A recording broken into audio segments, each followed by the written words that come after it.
Just after 3:30 p.m., San Angelo police were dispatched to a residence in the 100 block of West 11th Street to assist our city marshals with a subject who had a felony warrant for a failure to register as a sex offender. While on scene, the SAPD officer relayed information to dispatch that that subject was armed. Additional responding units surrounded the house, and officers began to establish communication with that suspect. And during that communication, the subject appeared at the front door, and a visible weapon was noticed by the officers at the front of the residence. Once that was observed on his person, we had a patrol supervisor who was on scene with a less than lethal weapon. That weapon was utilized to try to engage the subject and impair him.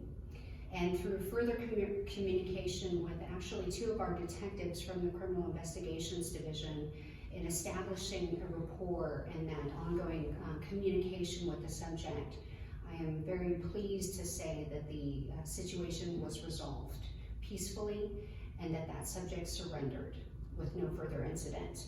He was evaluated at the scene by medics to ensure that that minor injury he sustained from the less than lethal weapon, that he was okay.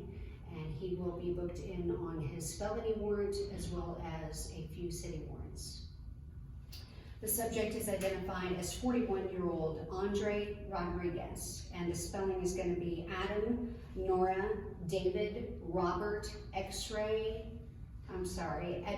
Sam, Robert, Ocean, David, Robert, Ida. Is everybody good with those, or should I just spell out G-U-E-Z? Does anybody have any questions? What was he armed with? He was armed with edged weapons. And what was the non-lethal weapon used to? It was a beanbag gun. How long did it take for y'all to get there for him to be taken into custody? We will release a timeline in a press release. How many other people were in that household at the time? There were no other persons in the house. I believe there was a female subject at the residence when the marshals went to serve the warrant. However, she exited the home. How many police officers were on scene? I will release that in the press release. I know that we had several from our patrol division, our criminal investigations division. We had our lake officers out there, and we had several city marshals. We did have fire department respond. They were staged at a safe location with an ambulance. Besides holding an edged weapon, did the person make any statements threatening officers? There were statements made at the scene during the conversation between the subject and officers. I'm not prepared to release that information right now. Were they taken credible?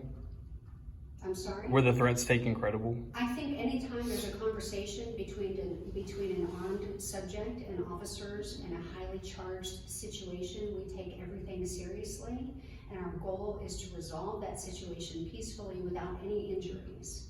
So I cannot stress enough that when we can resolve this situation like today, where it's highly volatile and we have no injury to the suspect involved, to the surrounding neighbors, or to any of our law enforcement, then we have done a great job. It's a great day. You said he failure to register as a sex offender. Can you elaborate on that? At some point, he was a suspect involved in some type of sex offensive case. I don't know the details surrounding that previous investigation and conviction. That will be available on the Odyssey website and the court records.